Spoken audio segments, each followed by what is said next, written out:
여러분 주위에 지인들이나 아는 사람들한테 이런 얘기 많이 하시죠? 우리 시간 되면 밥 한 끼 먹어요. 예. 이 말은 우리들이 참 쉽게 나눌 수 있는 이야기예요. 이 식사 한 끼를 하자는 이야기는 단지 밥을 먹는 것뿐만 아니라 마음도 나누고 정도 나누는 것이기 때문입니다. 우리나라 속담에 있죠? 먹는데 정난다 라는 말이 있어요. 어느 시골 교회에 도시에서 새로 부임한 젊은 전도사님이 계셨어요. 처음에는 정말 이 문화도 잘 맞지 않고 말도 잘 통하지 않고 서먹서먹한 분위기였어요. 그래서 전도사님이 고민 끝에 가정신방을 하기로 결심을 했습니다. 가정신방을 하고 나면 보통 이렇게 밥을 먹죠. 그래서 가정신방을 하기로 결심을 하고 이제 각각의 이제 어르신 댁을 방문하기 시작했답니다. 처음에는 다들 어색하고 조심스러웠겠죠. 그런데 예배가 끝나고 같이 식사를 하다 보니까 된장찌개 한 그릇, 김치 한 조각 나누며 이야기를 하다 보니까 어느새 분위기가 이제 화기애애해지고 웃음도 터지고 눈물도 흐르고 어느새 그 어색하고 막혀졌던 마음들이 열리기 시작했습니다. 한 어르신이 아이고 전도사 양반 처음엔 서먹했는데 역시 먹으니 정이 드는구만 잘 오셨습니다 하고 환영을 해줬다고 합니다. 전도사님은 그 순간 깨달으셨대요. 예수님께서 제자들과 떡을 떼시고 나눈 사랑을 떠올렸다는 거죠. 그리고 깨달았다는 거죠. 함께 밥을 먹는다는 것은 단순히 배를 채우는 것만이 아니라 마음을 나누는 일이다.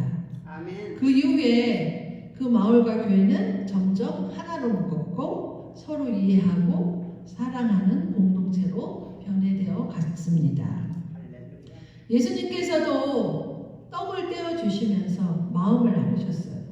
오늘 우리도 이제 설교 후에 성찬을 나눌 텐데 이 성찬을 통해 주님의 죽으심을 기억하고 주님을 우리를 얼마나 사랑하시기까지 그 마음을 우리가 경험하려고 합니다. 우리도 똑같이 예배 후에 친교하잖아요. 이 친교가 별거 아닌 게 아니에요. 정말로 중요해요. 예배가 끝나고 난 후에 서로를 돈독여주고 서로를 이해하고 나누고 그러면서 한 주를 살아갈 수 있는 힘을 길러주는 게 바로 친교예요.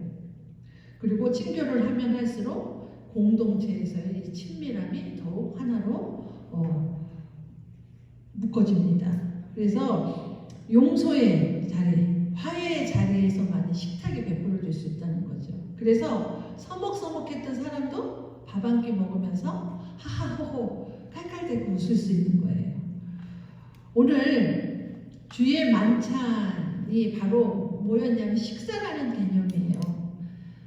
이 만찬은 예수님과 개인적인 관계를 맺고 있지 않으면 그 만찬을 통해 그 식사를 통해 주님이 주시는 유익을 우리는 실제로 누릴 수 없다는 의미예요. 예수님 당시에는 누군가하고 식사를 하는 것은 그 사람하고 서로 친밀감을 갖는다라는 뜻입니다. 그래서 예수님의 완벽하고 그 대속적이고 희생적인 고난이 주는 유익을 누리려면 우리는 특별히 예수님과 개인적인 관계를 잘 맺어야 한다고 말씀하신 겁니다. 그래서 주의 만찬이라는 이 식사라는 사실에는 또 다른 의미가 있어요. 유대인들은 유월절마다 가족과 만찬을 즐겼어요. 우리도 무슨 할러데이 되면 가족들이 모여서 같이 식사를 나누잖아요. 마찬가지로 유대인들은 유월절마다 가족과 만찬을 즐겼어요. 그러니까 유월절은 뭐냐 하면 가족 간의 식사인 거예요. 그런데 왜 예수님은 가족도 아닌 제자들과 유월절 식사를 하셨을까요? 왜냐하면 예수님이 완전히 다른 새로운 가족을 제자들과 함께 이루시는 중이었기 때문입니다. 여러분, 우리는 형제자매 너무너무 귀하죠. 그리고 강한 결속력이 있어요. 그리고 그 누구보다도 우리가 자라면서 지금도 마찬가지일 거예요. 굉장히 많은 경험을 나누고 이야기를 합니다. 마가복음 3장 35절에 보면 이렇게 말씀하셨어요. 누구든지 하나님의 뜻대로 행하는 자가 내 형제요, 자매요, 어머니다 라고 말씀하고 계십니다. 우리 크리스찬들요, 그리스도인들은 하나로 묶어주는 게 여러분 뭔지 아세요? 교육의 수준이 아니에요. 그리고 이 인종의 차이도 아니고 돈을 얼마만큼 많이 벌고 적게 벌고 그것도 소득 수준도 아니에요. 그리고 정치적으로 어떤 같은 생각을 갖고 있냐 이것도 아니에요. 국적도 아니에요. 또 직업도 아니에요. 우리 그리스도인들이 하나로 묶어지는 가장 큰 거는 구원받았다는 사실이에요. 그것 때문에 우리가 하나가 됐다는 거죠. 얼마나 놀라운 사실입니까? 그래서 우리 그리스도인들은 예수님을 위해 서로를 사랑하는 친척들의 무리나 똑같은 거예요. 여기 계신 분들이 다 구원받은 주의 자녀고 같은 형제 자매고 친척들이나 마찬가지라는 얘기죠. 그래서 우리가 주의 만찬을 먹으면 함께 주의 만찬에 참여하는 자들은 다 형제 자매고 가족이 된다는 사실입니다.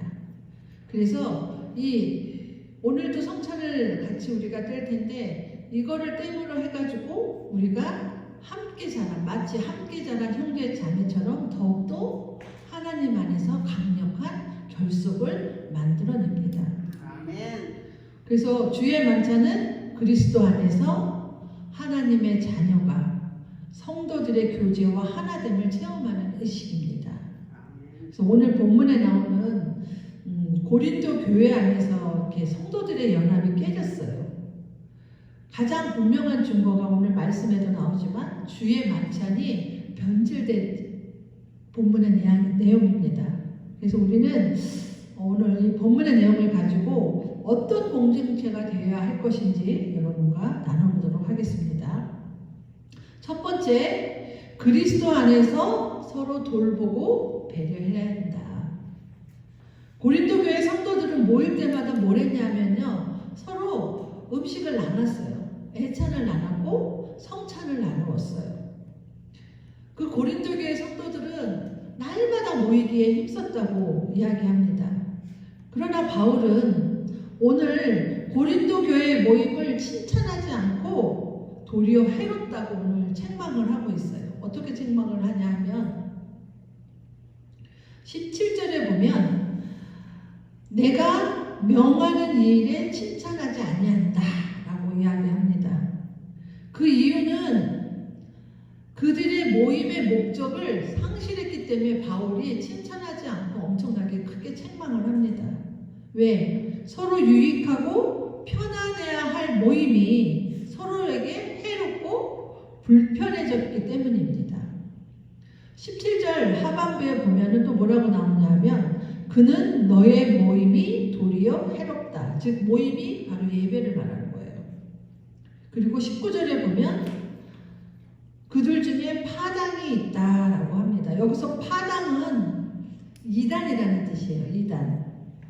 그리고 바울은 너희가 함께 모여서 주의 만찬을 먹을 수 없다라고 또 하는데 이는 너희의 식사는 주의 만찬이 아니다라고 20절에 또 나옵니다. 당시에는 어떻게 예배를 드렸냐면요, 주일에 각자 음식을 가지고 와서 성만찬을 거행을 했어요. 첫 번째. 그런 다음에 이제 음식들을 나눴는데 문제가 뭐였냐? 먼저 온 부자들이 하루 일과를 끝내고 빈손으로 늦게 올 수밖에 없는 노예나 노동자들, 그리고 또한 다른 교인들을 기다리지 않고 자기들끼리 가져온 음식을 먼저 먹고 마셨다는 데 있는 거예요. 그래서 바울이 이제 책망을 한 거예요. 21절에 보면 이렇게 나오죠. 각자 자기의 만찬을 먼저 갖다 먹음으로 어떤 사람은 시장하고 어떤 사람은 취했다라고 말을 합니다. 아니 이런 행위 행위가 어떻게 이루어질 수 있어요? 그래서 바울이 또 뭐라고 얘기하냐면 22절에 보면 그렇게 한 거는 너희가 먹고 마실 집이 없느냐, 너희가 하나님의 교회를 업신여기고 빈궁한 자들을 부끄럽게 했다라고 얘기를 합니다. 그래서 바울이 뭐라고 얘기하냐면요, 너희들이 왜 예배하기 위해서 모여서 먹고 마시냐라고 책망을 하고 있어요. 이는 예배가 아니야. 니네들이 먼저 와서 먹고 마시는 거는 예배가 아니고 친목 모임이야. 너희들이 와서 예배를 드리고 주님을 기억하고 형제를 배려해야지. 너희들끼리 먼저 마시고 먹고 취하기까지 하는 거는, 이거는 형제를 배려하지 않는 모임은 예배가 아니라 그냥 친교회라고 강하게 꾸짖습니다. 우리 그리스도의 십자가로 구속받은 성도들은 성만찬의 의미가 어떤 의미냐 하면요, 예수 그리스도께서 고난당하시기 전에 제자들과 유월절 만찬을 나누시면서 제정하신 의식이 바로 성만찬이에요. 그리고 예수님은 떡을 떼어서 제자들에게 주시면서 그 떡이 당신의 몸이라고 말씀을 하십니다. 그리고 성만찬을 행할 때마다 당신을 기억하라고 명하셨어요. 그리고 포도주 잔을 가시고 그 잔이 바로 당신이 피로 세우신 새 언약이라고 말씀하시고, 그것을 마실 때마다 또한 당신을 기념하라고 말씀하셨어요. 당시에는 예수님께서 무슨 얘기를 하시는 거지 우리한테? 라고 생각하면서 제자들은 예수님의 말씀을 잘 이해하지 못했어요. 하지만 예수님이 고난당하시고 십자가에 돌아가신 후에 그 말씀의 의미를 깨닫게 되었다는 거예요. 예수님은 제자들에게 성만찬에서 떡과 포도주를 받을 때 십자가에서 찢기신 살과 흘리신 피를 기억하라고 명하신 것입니다. 오늘 제가 이렇게 성만찬에 대해서 이렇게 말씀을 드리는 거는 다시 우리가 이제 처음으로 성만찬을 이렇게 오늘 할 텐데, 그 의미를 잘 알고 성만찬을 우리가 거행을 하면 좀 더 우리 안에 그 은혜가 더 거할 줄 믿습니다. 그래서 오늘은 이 본문을 고린도전서로 저희가 택해서 이렇게 여러분께 말씀을 드립니다. 그래서 우리 성도들은 성만찬에 참여함으로 옛사람이, 아직도 우리가 거듭났다고 얘기하지만 우리의 죄에 대한 본성이 계속 순간순간 우리 안에 일어나고 있어요. 분노도 참지도 못하고 화냄도 참지도 못하고 내 마음과 생각대로 행동할 때가 많아요. 그런데 우리 성도들은 이 성만찬에 참여함으로써 나의 옛사람에 대해서 계속 죽여야 된다. 그리고 내가 이 성만찬에 참여함으로써 그리스도와 함께 십자가에 다시 못 박힌다. 그리고 다시 새 사람으로 부활한 거룩한 존재임을 기억하라는 의미입니다. 그리고 사망 권세를 이기고 승리하신 주님과 같이 우리에게 정말 지워지지 않는 죄와 싸워서 승리하는 삶을 살아야 함을 오늘 말씀에서 우리에게 이야기해주고 있습니다. 네, 두 번째입니다. 그리스도 안에서 연합하십시오. 말씀드렸듯이 성만찬은 그리스도의 고난을 통한 구원을 상징하는 거예요. 그리고 구원받은 성도들이 이 성만찬을 땜으로써 그리스도 안에서 연합을 한다는 거죠. 그리고 연합한다는 것은 한 몸이 된다는 것을 의미합니다. 우리가 그리스도의 살과 피를 먹고 마시는 성도들은 바로 아까도 말씀드렸듯이 구원의 공동체인 거예요. 그런데 고린도 교회에서 시행한 성만찬에서는 문제가 생겼다고 말씀드렸죠. 각자 음식을 가져왔어요. 교회에서 함께 먹어야 되는데 부자들이 가난한 자들은 전혀 생각지도 않고 먼저 먹고 마시고, 늦게 와서 먹을 것이 없는 가난한 사람들을 부끄럽게 만드는 거예요. 바울은 이러한 행동이 성만찬의 진정한 의미를 훼손한다고 말을 합니다. 성만찬은요, 수직적으로 위아래로는 성도와 그리스도의 관계를 상징을 합니다. 우리 십자가가 의미하듯이. 그리고 수평적으로는 성도들과 하나됨을 의미합니다. 그래서 성만찬은 다른 사람들을 더욱더 배려하고 그리스도의 은혜와 사랑을 함께 나누어야 합니다.